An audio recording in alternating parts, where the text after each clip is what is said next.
kelajuan bacaan Al-Quran yang standard di antara tartil dengan hadr. Hadr tu paling laju, tartil tu standard. So yang di antara tartil dengan hadr ni kita panggil tadwir. Ini contoh bacaan tadwir. Okey, contohnya kita baca surah Yasin. Bismillahirrahmanirrahim. Yasin wal Qur'anil Hakim. Innaka laminal mursalin ala siratin mustaqim. Tanzilal azizir rahim. Litunzira qawman ma unzira aba'uhum fahum ghafilun.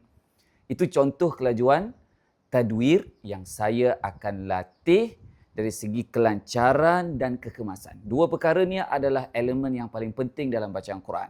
Okey, tuliskan di ruangan komen, lancar satu, kemas satu. Kemas tu tajwid lah, bukan kita nak laju saja daripada tajwid. Contohnya ini kelajuan yang kita guna untuk nak tadarus pada pecah rekod ni nanti.